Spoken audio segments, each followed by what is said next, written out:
Alrighty, Sprities. Hello, everybody. Welcome back to Power by the People. This is the fourth session in our four-session series, where we are exploring the many ways for member owners of rural electric cooperatives to deepen their relationship with their co-op, get involved, and make an impact.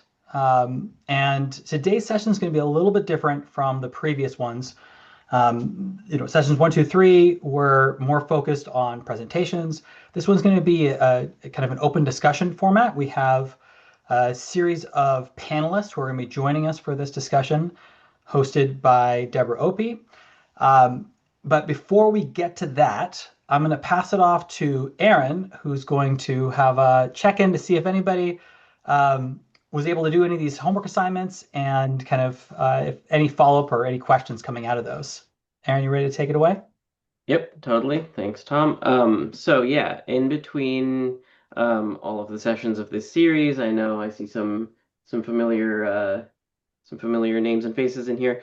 Um, we have been giving out optional assignments to try to encourage folks to take steps that might help in getting started or advancing in kind of like community organizing around the topics that we're discussing in this series. The two assignments for this time were one of them had to do with identifying one board member or staff member who maybe values aligned with your goals and reach out to them with a direct ask. And then the other one was power mapping activity, which there was a resource that was linked and sent around. And then there's a whole process of kind of like looking at and analyzing who in your community and who in your co-op leadership potentially is in your power map and what could be done um, to kind of like get in touch with them. So given that we have been sending those out and seeing if anyone has been trying to do them, we'll do that again. And did anyone, if you want to like raise your hand or put in the chat, did anyone do either of those things? And would you like to share if if any of that outreach or power mapping was helpful, if it was maybe if it was confusing, or if you did, this has been like 4 weeks back to back. So if you also maybe started on assignments in previous weeks, please mention. I know during the office hours a couple weeks ago, some folks had done some outreach and we talked about that. Um, has anyone done any of those optional assignments or done any kind of other outreach? If so, please say in the chat and then, or you can also raise your hand um, using the Zoom feature of hand raising. I'll just give it 1 minute to see.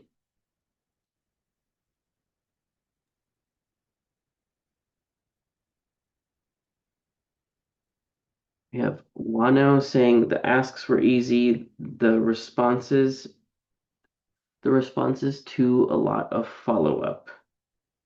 Would you like to, if you Yeah, want, sure. yeah? Sorry, it was a mistype there, Aaron. The asks were easy, but the responses took a lot of follow-up. So I did make quite a few requests regarding some involvement from organizational team leaders over here in Montrose County.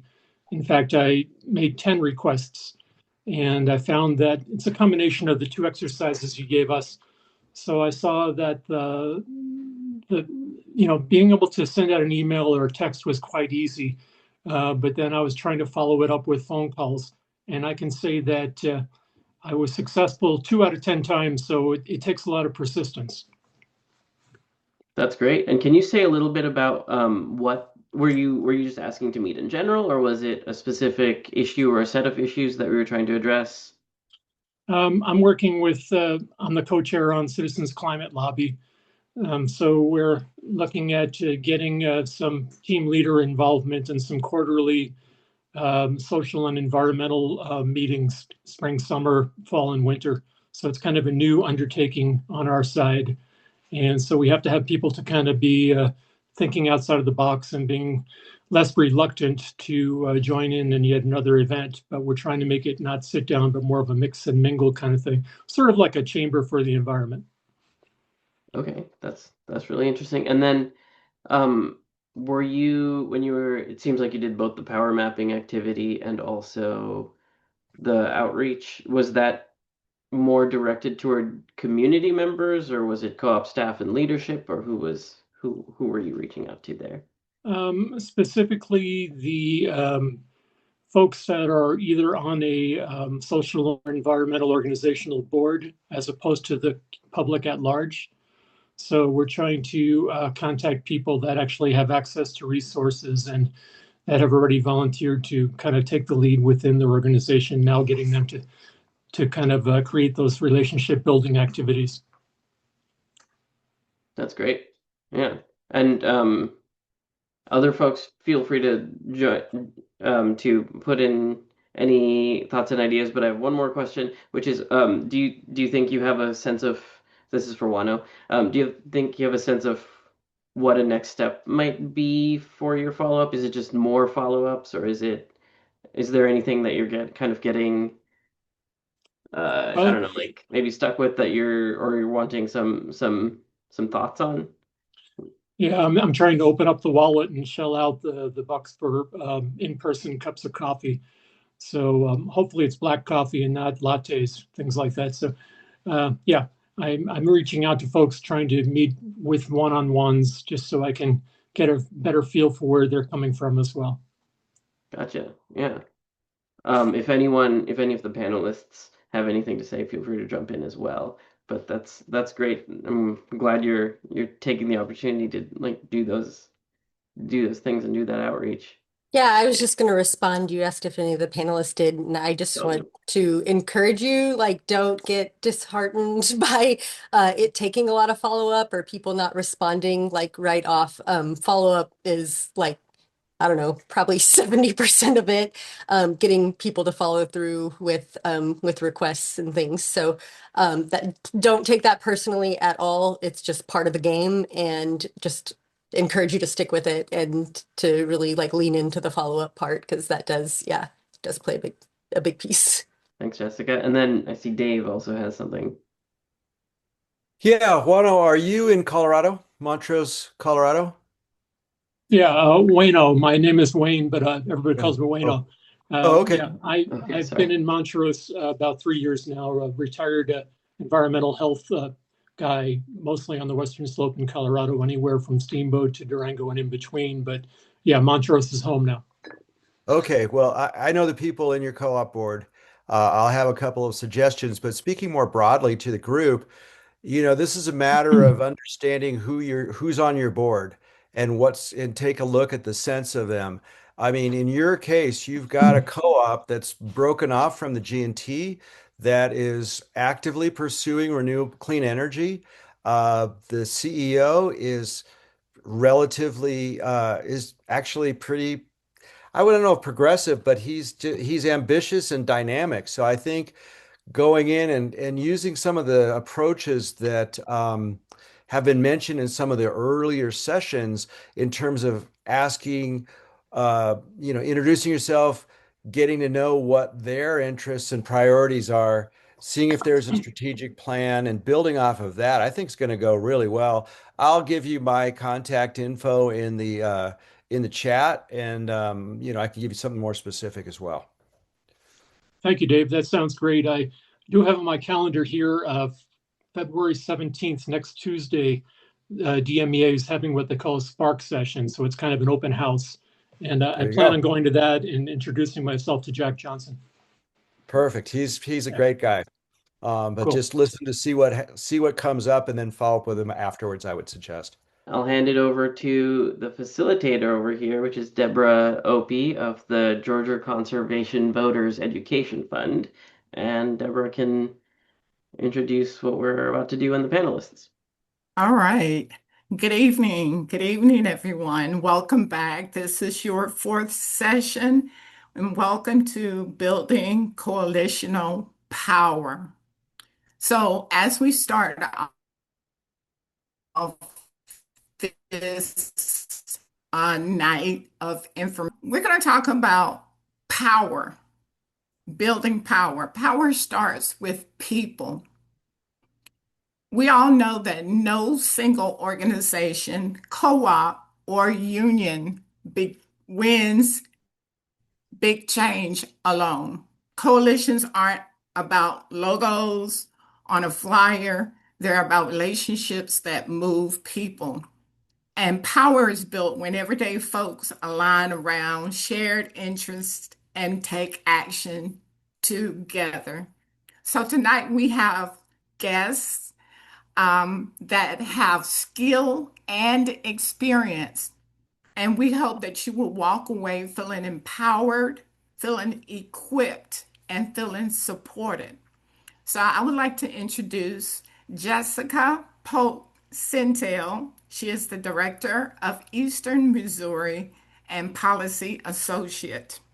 We have Louise Robledo, Coalition Organizing Manager, Southern Program Jobs to Move America.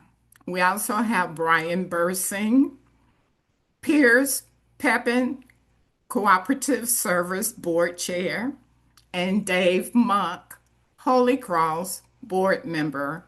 I want to welcome them here tonight, and I would ask that each panelist briefly introduce yourself, share what state you're from, and what your organization does. We'll start with Jessica, then Luis, Brian, and Dave in that order.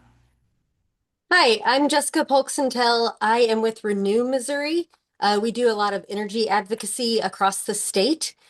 Specifically in this panel, I'll be talking about some of the organizing that I did around broadband issues. And obviously I'm from Missouri.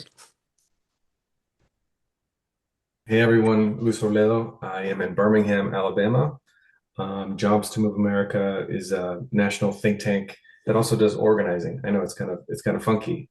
We run strategic corporate campaigns that are centered around something called community benefits agreements, which are legally binding agreements with companies and community that allow for any kind of demand that you can imagine, including environmental justice issues to be included. And some of the foundation of what we do is we work in coalitions. I see one of our coalition members here in the call, and really excited to talk to you about our organizing and our coalition work.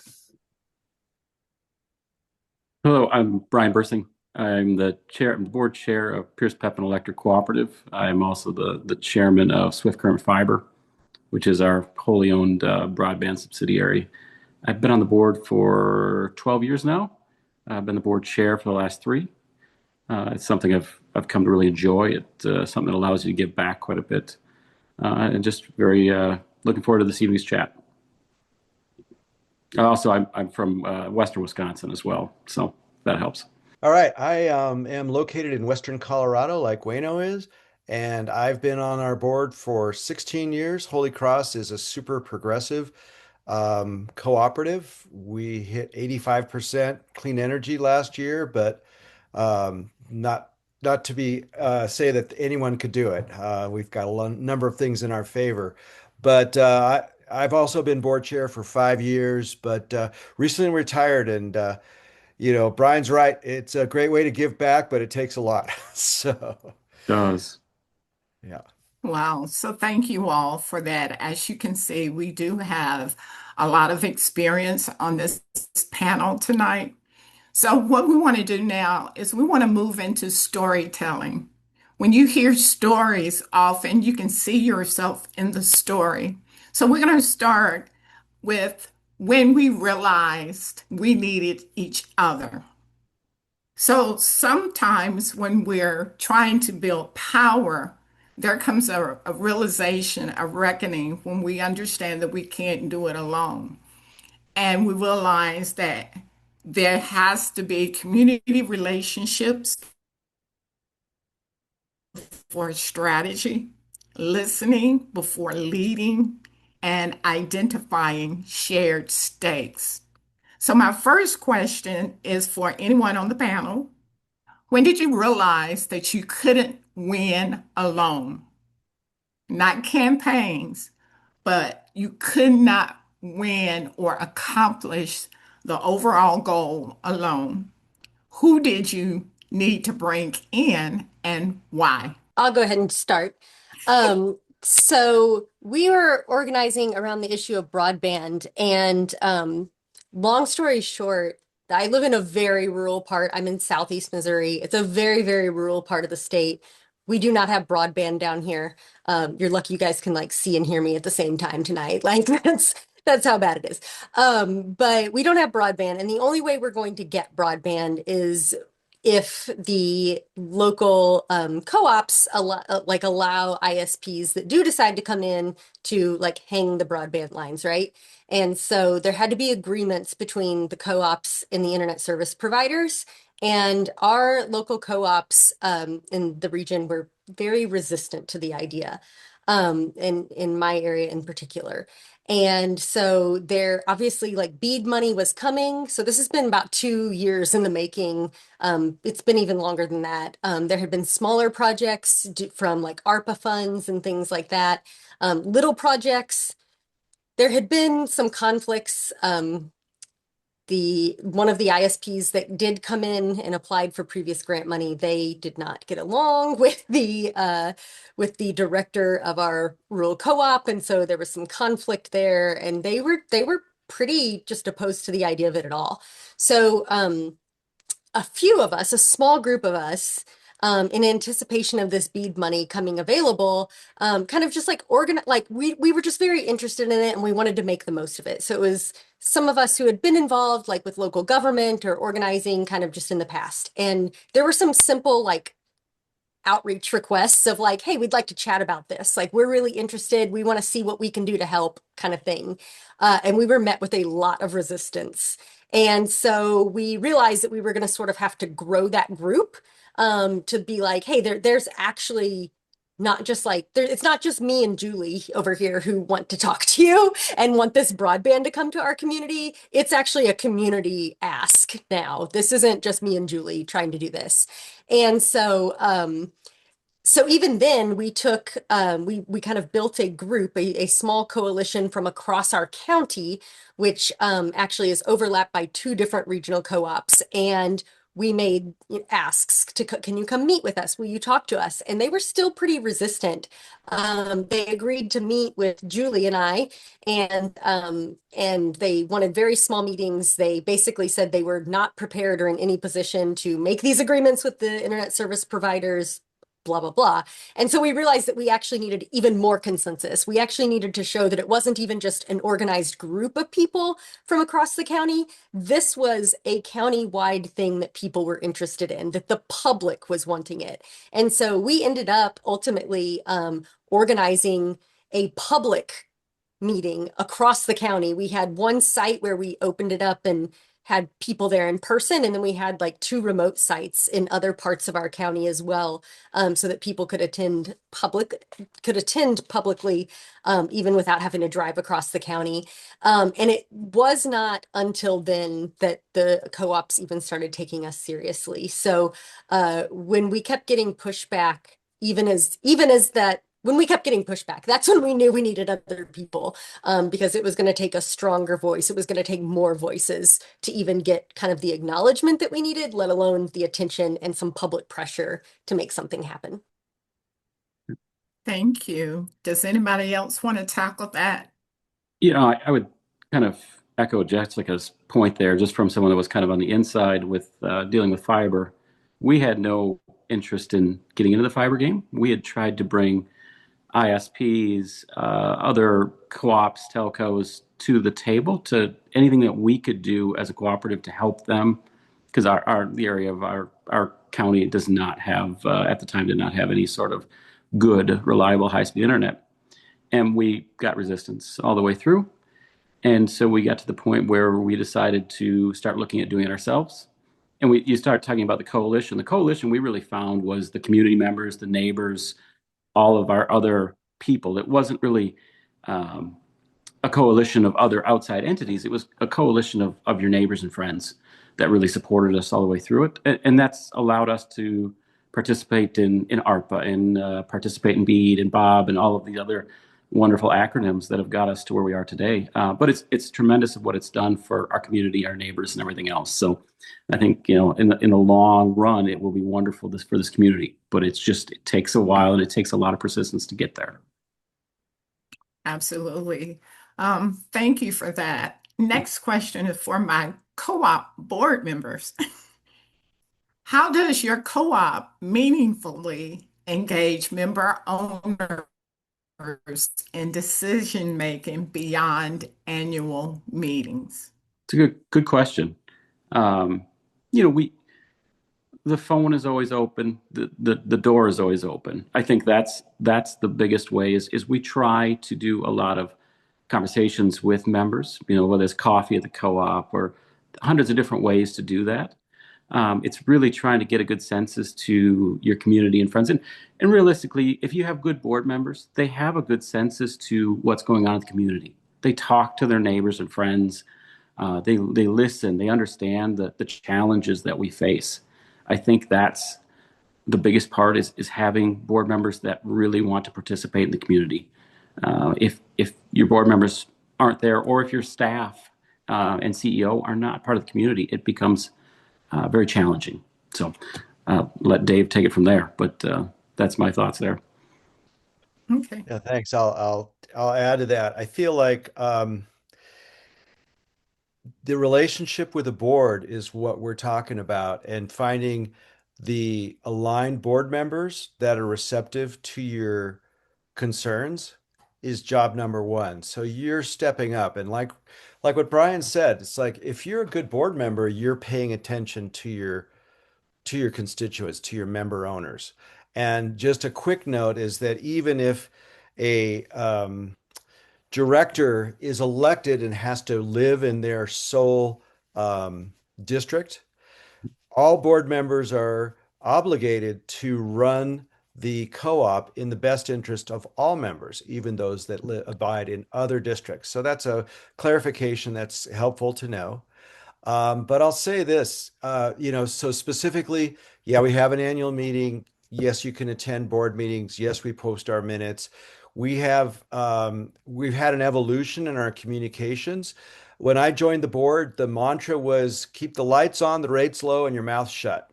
And so we began changing the culture of communications. So the first step of communications was just doing more than just the legally required minimum of posting, rate changes in the, official notices part of the a newspaper. So, we really started a newsletter. We shared information about our programming.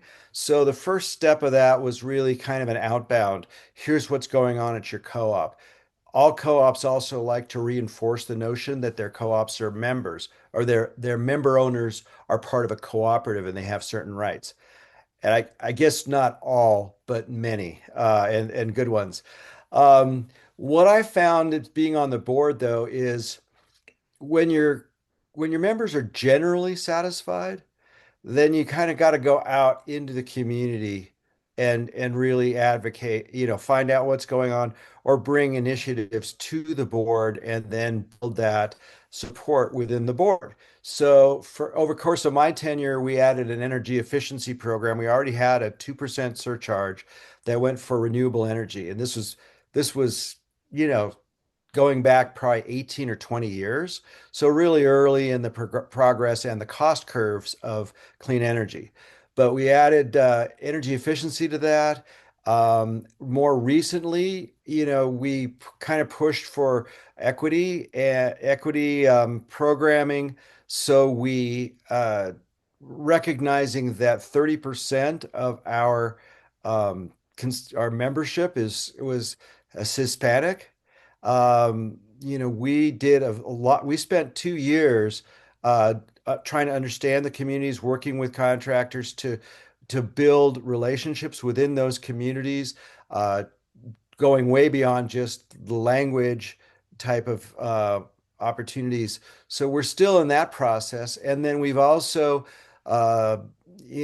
kind of from board pushing and building consensus within the boardroom, have initiated energy assistance programs, working with our state, fuel funds and energy assistance and what's available from federal funding, but being a real point of contact. So we're building relationships with our members. So it can be proactive, but if you're an activist and you're bringing concerns to your board, they should be receptive.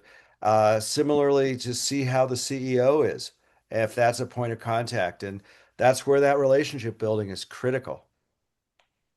Awesome. Thank you for sharing that. I will say that there's a lot of work to do in these co-ops so that we can get to that place of relationship between the board members and the member owners.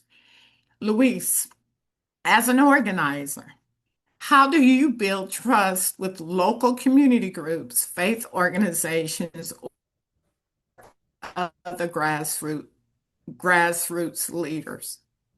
How do we do this? I think this is the eternal question, right? Is the exercise of building trust is central to everything we do, no matter what avenue of organizing or of interest or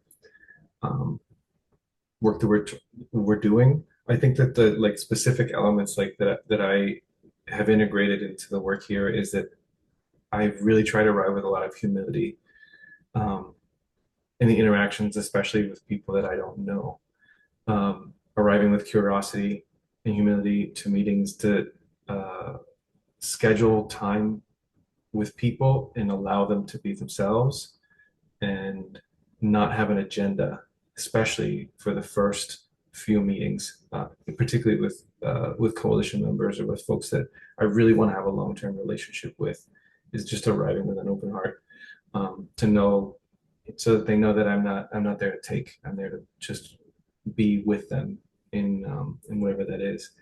That said, you have to be physically present. So some of the Zoom stuff does work and having the meetings, but I heard the other panelists say like being physically in community, being in the spaces where the members or the people that I want to engage with, just showing up to events, even if I wasn't necessarily invited, but wanting to be present, and then doing specific things that might be helpful to the organization of the community that have no bearing on fundraising or no bearing on donors or any of the other stuff that we have to do programmatically to sustain some of the work that we do. We had a member that their community building had no power on the second floor. They're, well, I can run wire for you. Let's go run wire. Spent the day running wire. And now that's like my best coalition member. It's like my ride or die person, because they understood that they made an ask and I had that offer and we were able to meet each other one-on-one. And so now we have like a very close relationship, and that person has opened many doors for me subsequently. So really like the process of building trust, whether in coalition or in a co-op or any of these spaces, is about meeting people where they are and allowing them to be themselves without really having an agenda, at least at the beginning. And then when you build a relationship, then you can start asking for like, hey, would you be interested in collaborating on this? Or what do you think about this? Or what do you think about that? And that goes a long way. And then the second part is that the approach is going to be different for a community group, for a faith group, and for other different leaders. And I am most willing to be flexible for grassroots leaders as opposed to as opposed to a community group. If I meet a grassroots leader, those are the people that I try to focus on first, because they open the doors to the other community members and other institutional partners in the community, which means, meeting late, meeting on weekends, outside of our regular institutional hours, to build trust with them, because they open the doors to the institutions of power within those communities. I love that. You said some key things that I want to make sure that the participants really got. You said, number one, meet people where they are, meet people that you don't know. A lot of times we get very comfortable with the communities and people that we know. Then you said lead with no agenda. Lead with no agenda. I know when I started organizing, I felt guilty building relationships with people knowing I was going to have an ask at some point. But I had to get past that. And so that leads us into our next set of questions. What does it really take on the ground, right? So we have 4 topics that we want to address. Number 1, trust before tactics. How do you build trust across neighborhoods? Second topic, shared interests, not perfect agreement. Number 3, mapping. Number 3, power mapping. And number 4, managing tensions. So, trust before tactics. This is going to be for our organizers. This is very, very important. How do you repair trust that's been broken? You know, often you can follow someone else in a community that has already lost trust with organizations and people, organizers. So how do you go in and repair trust that has been damaged or abused? And that's for you and Jessica. You can start, Louise. I'm sorry. No, go ahead.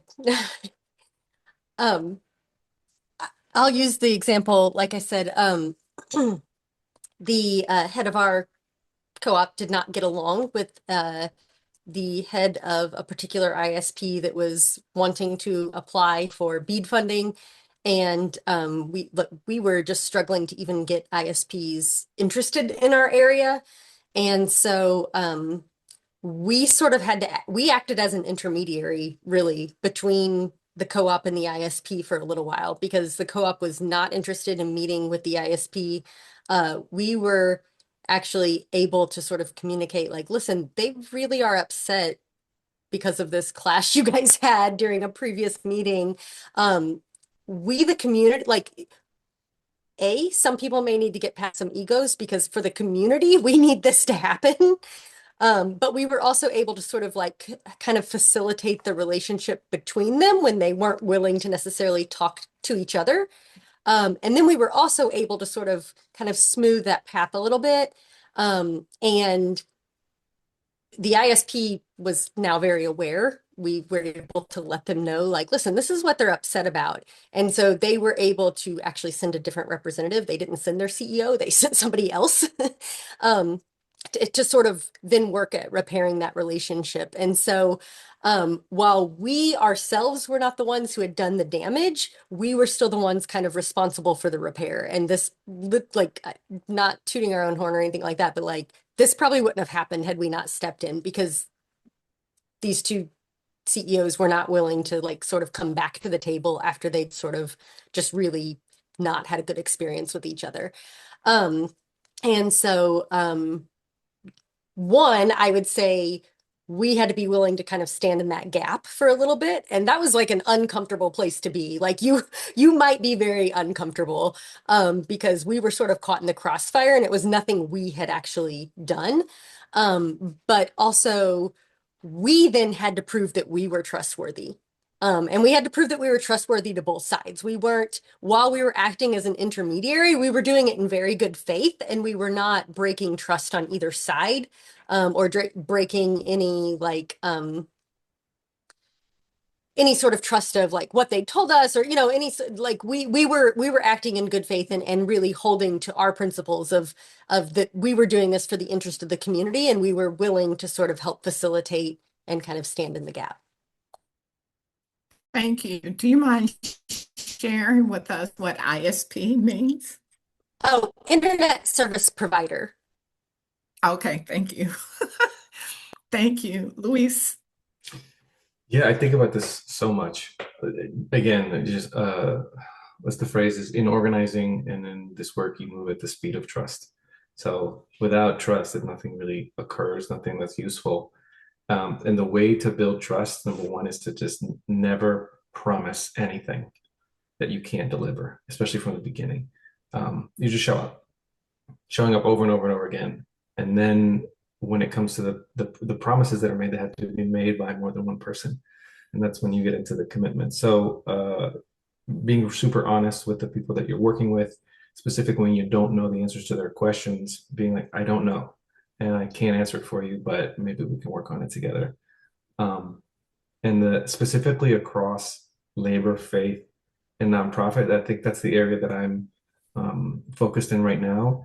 Is I imagine that the work that I'm doing is that I have an agenda and I have these campaigns that I want to move forward. But when I'm building my programming and I'm thinking about how to bring everybody together, I imagine I don't put the campaign at the center of what I want to do. I imagine what would bring these people together as human beings first. Like, what is it, the thing that will be inviting to these people? Other folks have mentioned it's the community groups, meals.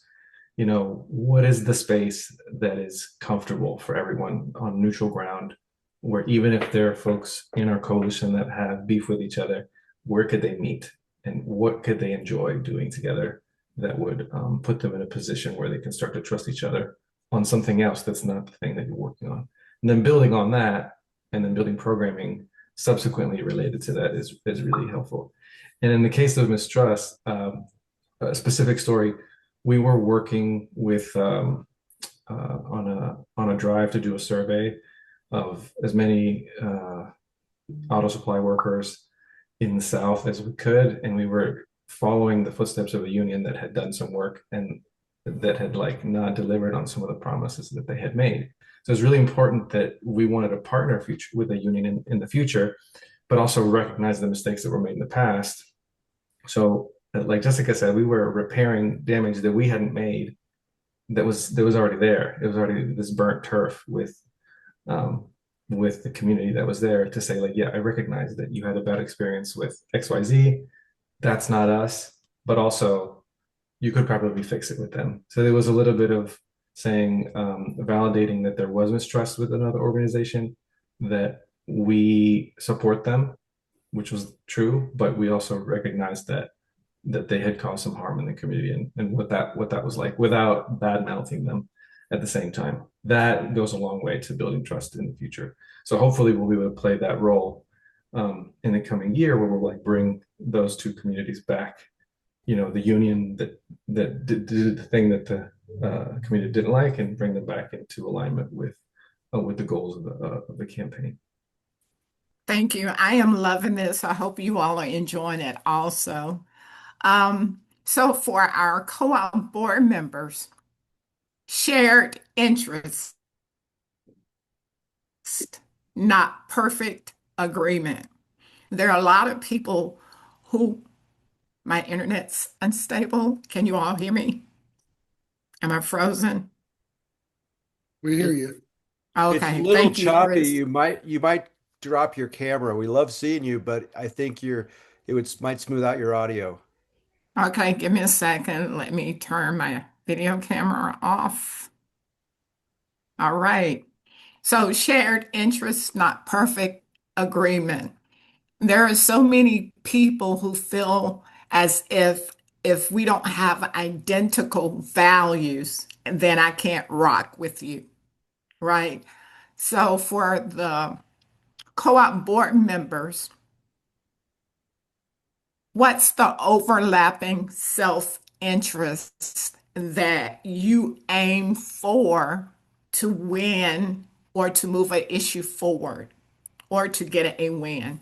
You can do it in storytelling, or you can just talk about some of the methods that you use. Brian, I'll Sure. jump in if that's Go ahead, okay. Gabe. Yeah. What I'd like to do is tie back to the last question, and also with my answer here,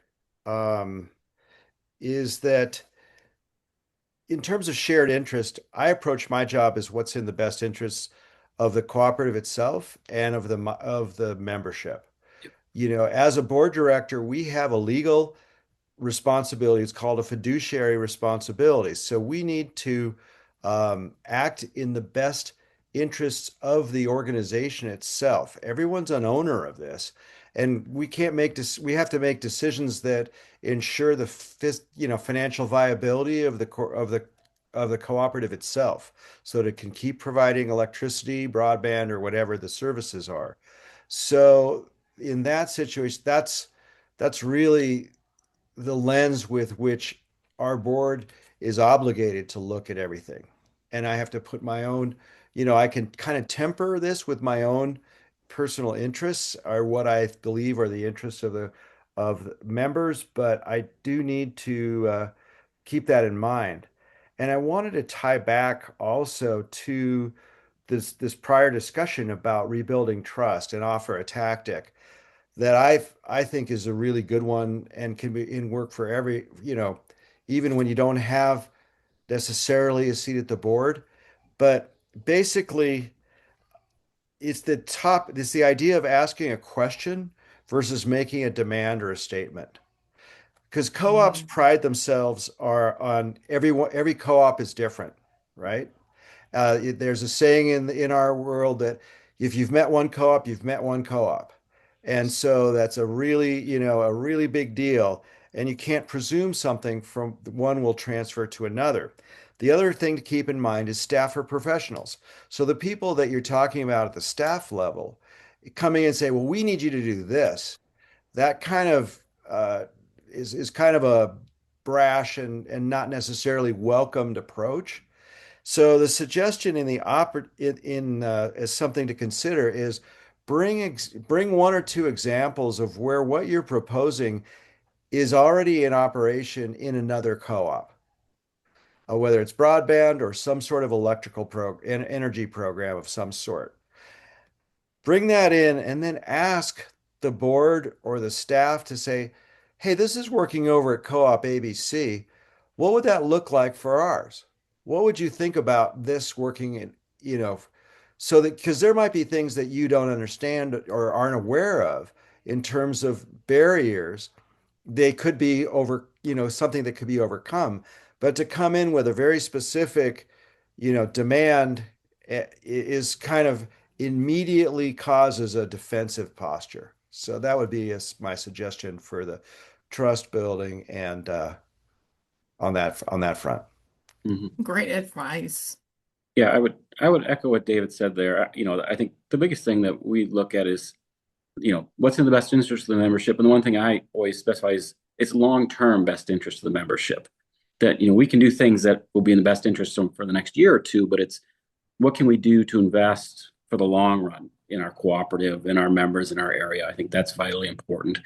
And, it's understanding the demographics and the people that are on your board in the area you are, because where I'm located, if I go 30 miles west of here, I have a completely different type of co-op environment than I do if I go 30 miles east of here.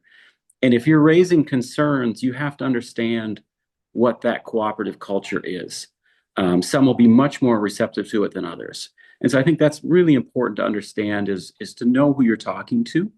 I think we talk about repairing trust. That's a tough one to go, to get too far down, because it is very tough once you've lost trust to gain that back.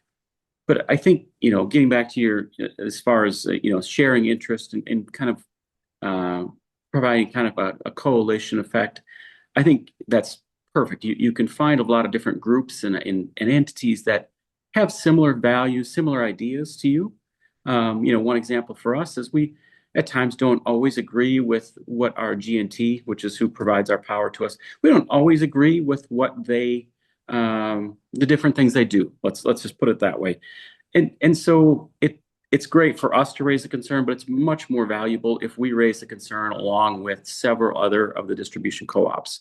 That carries a lot more weight in that regard. And it's the same with individual members. If one member comes to me with a problem or a question, it's something that I can we move on from. But if I have the same question or concern comes up from 8 or 10 different members of similar things, it's something we really have to address. And so that's a lot of it. It doesn't always have to be the exact same thing, or the exact same group or exact same type of people, but general consensus really helps move forward.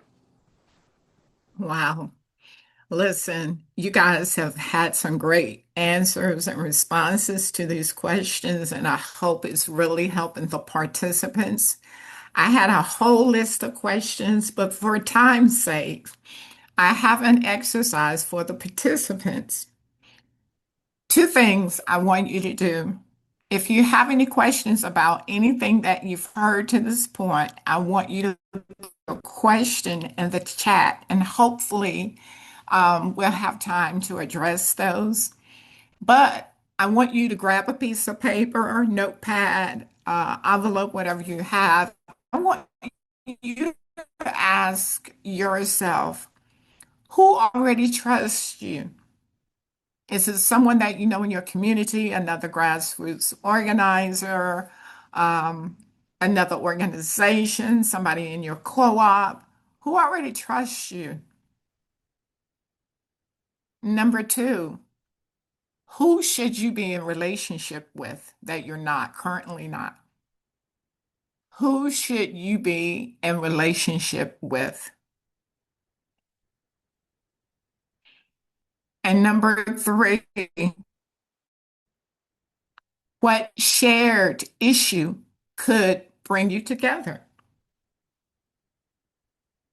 What can you build power around? What issue, what shared issue could bring you together?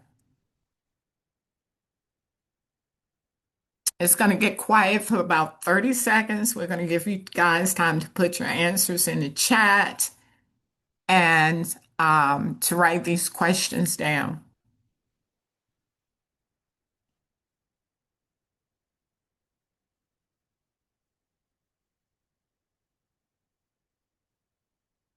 We've got about 11 minutes left. Do we have any questions in the chat for the panelists? We don't currently, but folks can definitely drop any questions that they have. Okay. Does anybody have a comment? I can ask one more question and then we'll do a wrap up and I'll turn it back over to Aaron. So while they're thinking, this is about leadership. No, I don't think I want to change that. I want to go to question anybody can answer on the panel. What keeps coalitions from falling apart after one win or one loss? What keeps coalitions from falling apart after one win or one loss?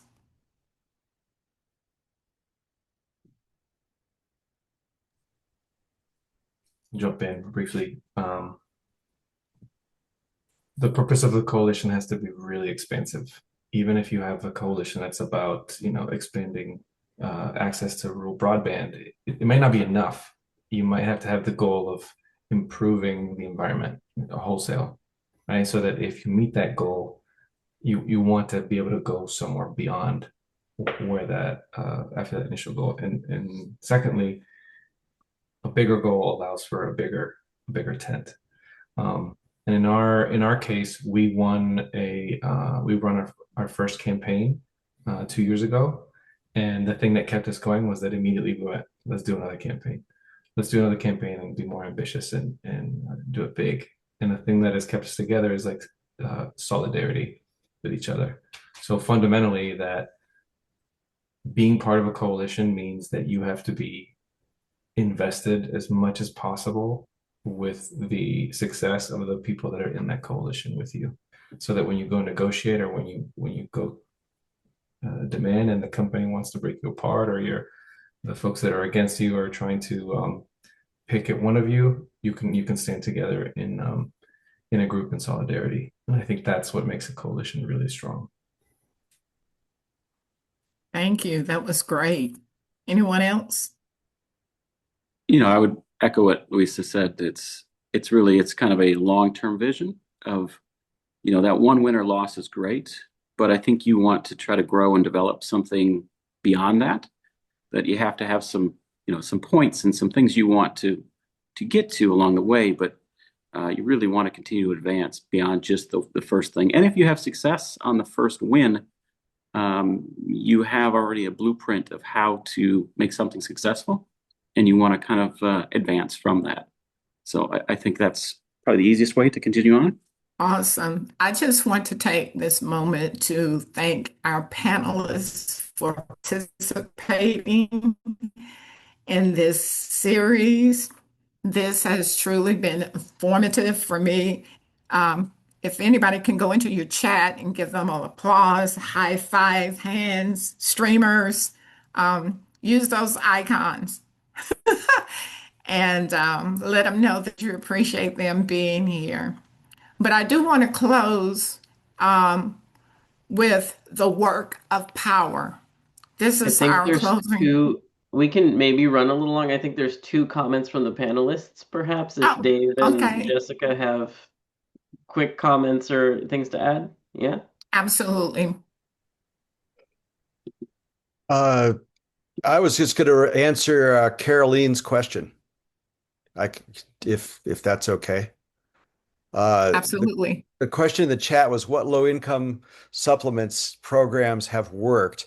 And I can talk real briefly about that because that's been a priority of mine and took, probably 5 years to get into place.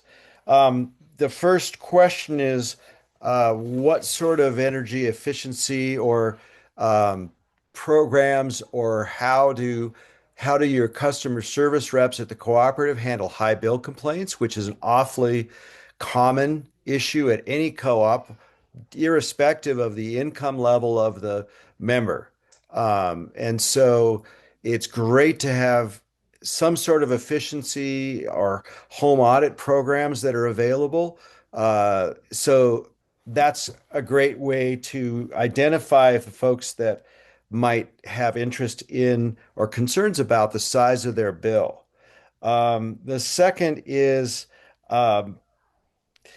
whether you can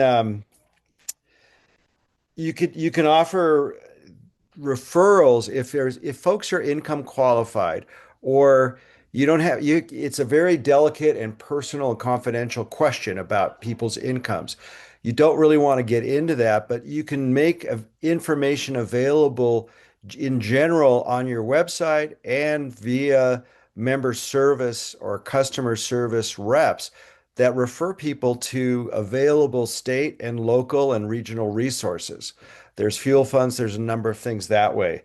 And then the final part is income qualified programming. So if putting aside how people qualify, we have finally, after some time, number one, we have energy efficiency programs and ways for people to save energy, which in turn saves money on their bills. What we've gone to recently is making additional incentives, whether it's the form of rebates or other programming available to folks who are income qualified. And they don't need to reveal their income to us.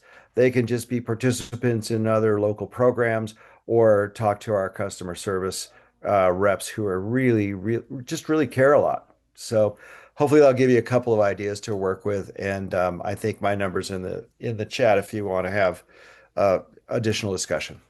Thank you, Jessica. Yeah, I just wanted to add something to the conversation as well about how do you keep the coalition together after a win or a loss. I think what both Luis and Brian said are some really important things there about it being like a long-term strategy. Like we couldn't be happy with just like ARPA funds, right? Like we had to look at the bigger picture and look at long-term, like it wasn't just about one project or one thing. And I will even say now that our state's BEAD plan has been awarded, and so there is a plan for broadband to eventually come here. That doesn't mean we're done either. We still want to make that successful, right? And so we've actually teamed up, for example, with like other county broadband groups, and we've had meetings with the ISPs who have won to say like, okay, what now? Like, what is the next step? How do we get people not only to, take up service, but how do we get people, what barriers do you think there might be?